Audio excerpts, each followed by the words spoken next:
And so only about 2.5 hours of work, $600, and on to the next. And we didn't even have to use our truck. I had to get my parking paid. Now I gotta meet up with Dex. Have to run around the corner real quick.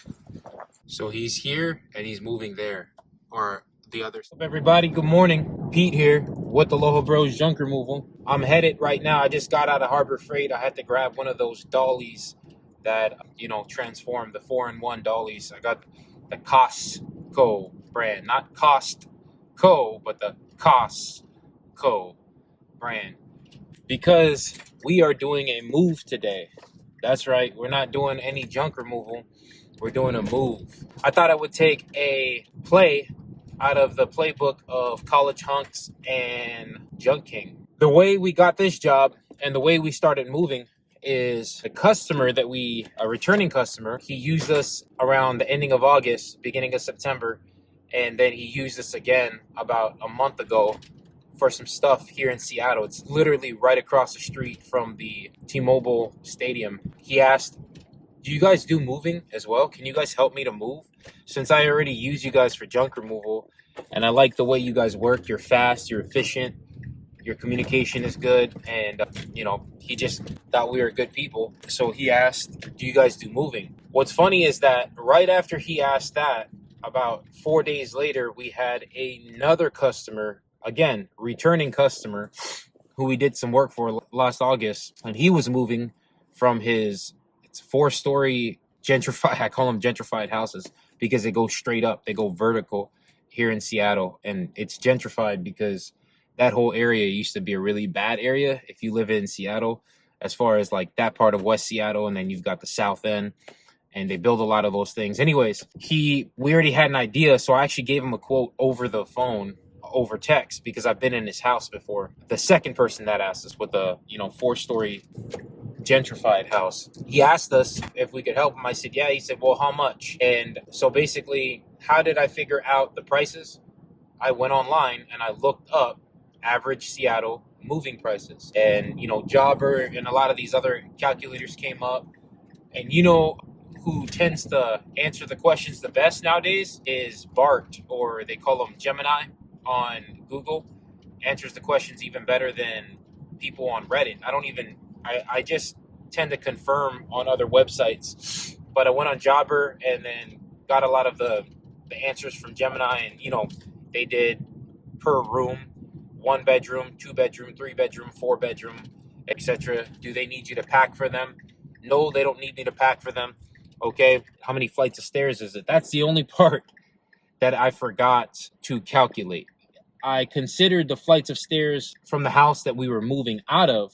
I didn't consider the next house he was moving into a flat, but the flat was on the 2nd story, and we basically had to climb flights of stairs again.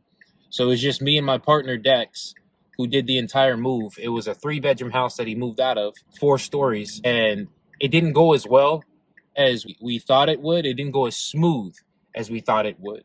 As far as it went great. He's a great customer, and in my opinion, for a good move, it went great. I'm just a harsh critic. What I mean by well is it wasn't as smooth and well-oiled as I wanted it to be or expected it to be. Why? Because it was our first move. So what did I quote him? I quoted him originally just for the move because I thought everything would be packed all already. And I quoted him, I think, $1,400. He ended up paying us $1,800 at the end. Reason being is because he's a reasonable man and a reasonable customer, and he understood that. He kind of slowed us down because when we got there, they were packed, but not fully packed. So we had to work around some things that they were doing. So we had to come back to a spot that we had already done. That's touching something twice, right? I don't like to touch things twice. If I'm on 1 story or 1 floor, I want to clear that entire floor out as quickly and as fast as possible, safely, effectively, and efficiently, right? I want to get it gone. I don't want to come back to that spot because that sucks. I'm going back to where I was, and I don't want to do that, especially if it's 3 stories or 4 stories. If it's a 3-story house, I'm going to go to that 3rd story over and over again. I want to kill it, right? I want to remove everything from that 3rd story or that 4th story first, then the 3rd story, then the 2nd, and then the 1st, and then we're gone, right? I want to get everything down from that fourth story. Reason being is that fourth story is not as busy or populated as the other two, because most of the time, most people don't want a lot of stuff up there. Usually that's like just their room and stuff like that, right? And they move there as well. And a lot of times they ended up moving in there alone, or they had movers, and it would have been extra for them to stage everything in the rooms and place them in the rooms and things like that. So they leave them all on the bottom, you stage them on the bottom, and they do it as time over time. You know how you just put everything in the living room and then you start to put everything up. Anyways, 1800 was the end. It took us, we started at 9:30, we finished at 8:30. It took us almost 12 hours. We did take an hour lunch break, so that factors into the time. So it took us about 10 hours, but I will say this, my body was really hurting. When I say really hurting, I mean really hurting. And like, even a sparring session, no sparring session can compare to that. Like, that was straight up endurance, right? We have like 2 hour sparring sessions and sparring drills, and that's easy, that's fun. This was just two guys nonstop, man. I think we ended up clocking 15 miles and like 30 something thousand steps, 200 flights of stairs, and all of that was load bearing, which means we had an average of 45 pounds in our hands doing that the entire time. Needless to say, next time I will be hiring at least 2 extra helpers, and maybe even 3, and we'll adjust our price. He was a very reasonable customer. He literally said, you guys could have charged me a lot more from the quotes that I gotten, so that's why I'm giving you this extra 400, because we showed a lot of care, showed a lot of aloha, we showed a lot of patience, because he had promised something. Well, not promised, but he had said that he would be ready, and then, obviously he wasn't ready. So there was a lot of that going on. Anyways, it was 1800 because I took that formula online, but I forgot to consider certain things. Now, the way our process works, I created a contract or an agreement that they, number one, we give them an estimate. I describe to them what the estimate includes. It does not include packing. It does not include boxing any items. It does not include shrink wrapping. All of those things are extra. It just includes the labor and the truck. And with the first customer, the four-story house, he didn't want to rent the truck. And he knew that our dump truck wouldn't suffice for moving his stuff. So instead, I rented the truck. I added the truck on, and I think I put like a 30% markup on the truck fee and everything else that was needed, right? But we did not have an agreement like that. Did anything go wrong? Nothing went wrong. Again, thank God. In fact, actually, one thing, during transportation, one of the outside knobs of his cabinet cracked. When I showed him it, he was like, fine, just take. Are you able to take off the other third cabinet so that only the 2 in the middle are left, so it looks like it was on purpose that he did that? I said, yeah, no problem. But it was that occurrence that woke me up, and I was like, we can't be doing this. We could do that with junk, right? But we still have an agreement with junk, but we can do that with junk because we're throwing it away. They don't want it. But if we damage the items that they do want, then they're going to hate this. So I have a disclaimer saying that we will do our best, but we are not responsible for anything that is damaged en route because of road conditions, this or that and that, right?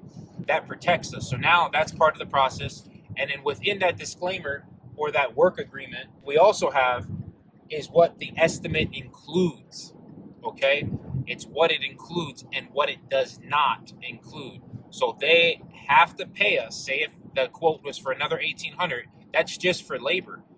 That's not for disassembling and things like that. If you need something disassembled, then we'll add on that extra labor fee. Why? Because it's going to take us a little bit longer. It's obviously going to take us longer, and time literally is money. The faster we can do this house, we can turn around maybe in one day and do another house, right? But if we're taking things apart, then we have to account for the cost, the opportunity cost of taking more time with your items or their items and moving their house. So we have to get compensated equal, right? It has to be a mutual compensation or a mutual benefit.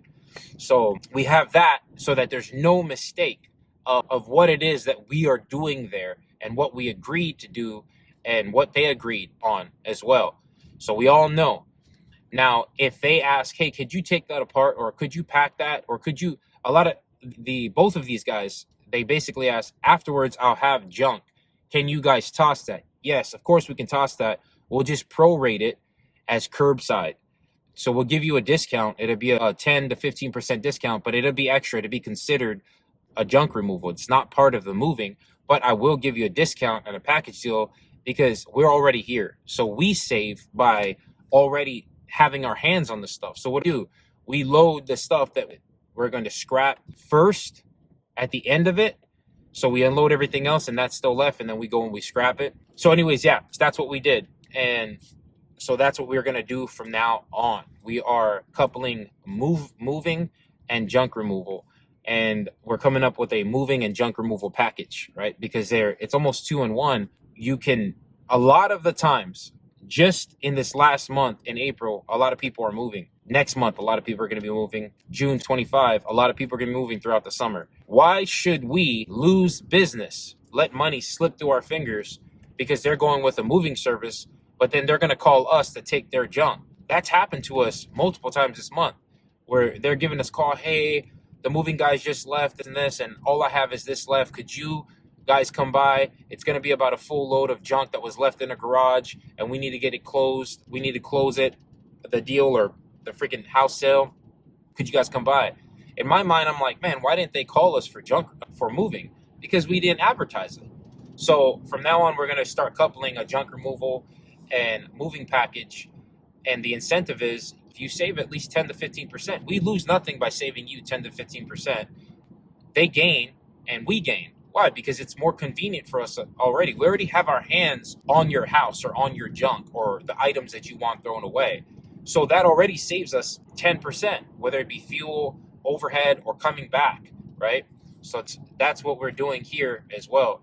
So we're headed to our second ever, and this is going to be smaller. It's a studio apartment. I think I quoted him $500 for 4 hours because I've been in his apartment before. I know he doesn't have much stuff. He does have expensive stuff, though. And a lot of the expensive stuff are instruments, saxophones. I think I even seen like a cello and things like that. And obviously, he already packed them up, put them in the cases that he needs. And what's good about this one is no truck is needed, only labor. Why? Because he's just moving across there's two complexes, and he's moving from one complex to the other. And they actually have an underground garage and a utility elevator, right, that he rented. Basically, he booked. And all we do is load all his stuff into the elevator. We can stage it on the bottom, go back up. There's a staging area. And then from the staging area, move it across the void or that empty space into the next elevator and just move it right up. So it's pretty straightforward. Shouldn't take us more than 4 hours. That's why I gave him a quote like that, right? It was just pure labor. No packing, no truck involved, no driving. So it's going to save us a lot of time. We're able to just move quickly. So I gave him, I think it was $500 for 4 hours. And then he has some junk that he wants to get rid of after. It's literally our minimum. So I just quoted him $100. If things changes, then he knows what's going to happen. We're going to have to either change the price or adjust the price lower if he doesn't want to get rid of anything as well anymore. So that's where we're headed right now. We got to get as much of this as we can. Incoming call. So a tip, create packages. That's a tip. Create packages and refine offers, because in the end, there's a lot of people offering the same stuff as you are, right? There's a lot of people here in Seattle that offers junk removal left and right. Everybody who has a trailer is offering junk removal. Everyone who has a trailer is offering, certain pickups. But I think what makes you stand out is the offer you have and the offer you present and the way you offer it. A good book to read or listen to, but definitely follow, because it's really good advice, is $100 million offers. He takes you through the process of literally addressing every rebuttal or issue that you might have, basically stepping out of your mind and looking into the perspective of another person. That right there will help you create the best offer, is by viewing your very offer through the perspective of your potential customer. So think about yourself as a 30-plus-year-old man or family man or woman who has a career, husband has a career, has a family, they're very busy. They need to move or they need junk removal. They don't really have time, but they also want to save money. They don't want to spend a buttload of money, but they know that it's going to be necessary. So it's not necessarily exactly how much money can you save us, more so how can you help me perceive the savings. And then if I can't save much, I'm trying to merge lanes and talk to y'all. If I can't save a lot, then how can you make this whole process more convenient for me and save me time, save me effort, just simply through your offer, through whatever marketing software, marketing platform you're using? How can you save me all of this just through your offer? How can you save me this? How can you save me the time? How can you make it easy for me to book? How can you make it easy for me to get an estimate? How soon can you be out here? How can you answer my questions before I have them? For instance, in your offer or in your pitch, you're basically sharing with them, we go there, do we do packing? Yes, we can do that, but this and this, that and that. Do you need to move and you have junk removal? We got the solution for you. We come in, we take this and we remove the junk. Meet our so-and-so spring package. Then you simply make it easy for them to book. You make it as convenient for them to book an estimate as possible and as convenient for them to understand the process as possible.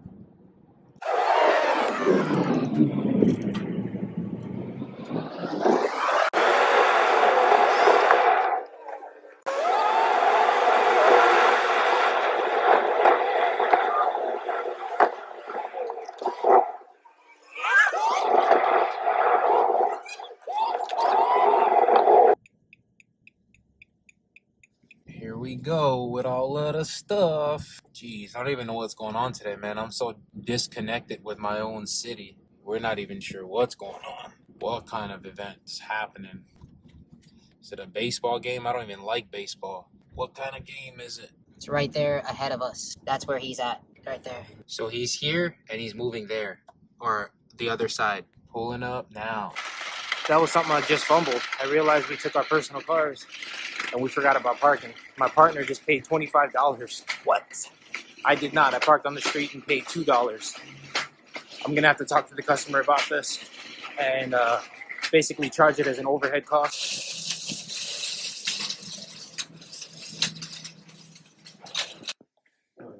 Look who I ran into. This guy.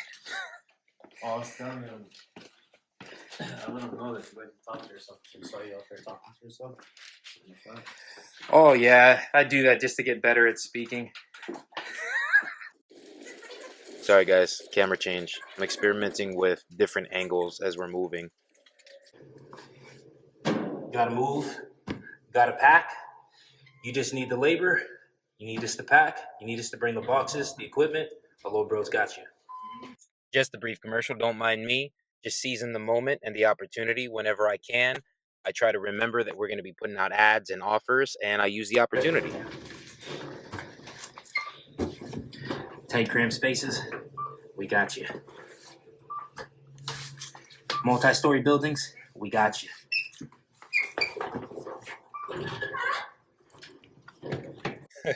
I promise it looks way better once I edit it and we use it in one of our ads. Promise you. Why'd I choose to show you guys that? Another tip. If you have an ad, make sure they see your face and they see you doing the job. It turns out like 50% better. You mind if I put this on here? Is that right? Yeah. Trying to make it as condensed as possible.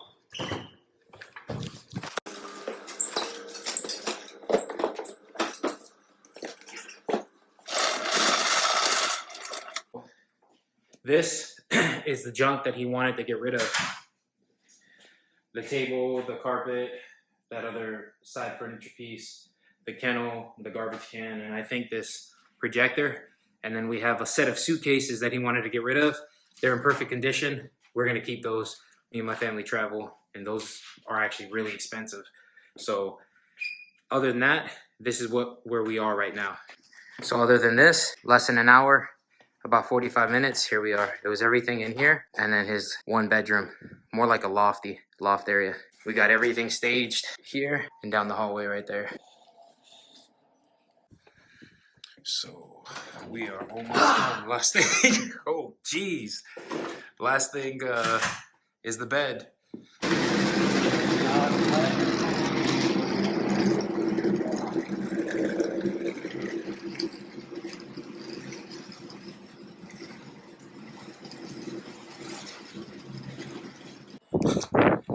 parking paid. Now I gotta meet up with that. So I have to run around the corner real quick.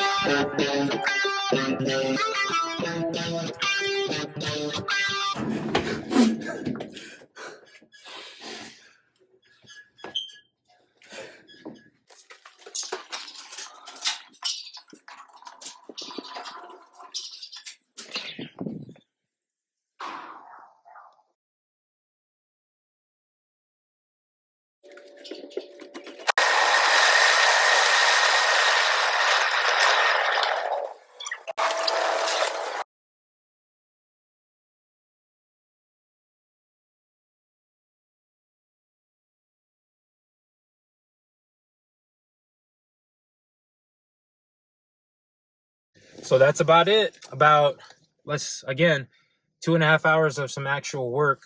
I had to run back, had to pay for the parking again. So only about 2.5 hours of work, $600, and on to the next. And we didn't even have to use our truck. That's $600, no dump fee, right? No truck. So that's the overhead, which is the gas for the truck. Imagine us staging that truck over here also, or even a moving truck. So pretty good one is $600. So guess what? You don't have to pay taxes because you can pocket that money, or you can deposit it, pay your overhead fees, all of that. The thing is, we don't have a dump fee. Yeah, but you hauled like a minimum load. Doesn't matter. We're just going to throw that in the back of a truck and we're going to make use of that space. So we don't hit that dump until we absolutely need to hit that dump and pay that fee. All right, thanks for tuning in, everyone. On to the next one. Aloha Bros junk removal. Taking the junk, leaving the aloha. Thanks for the support.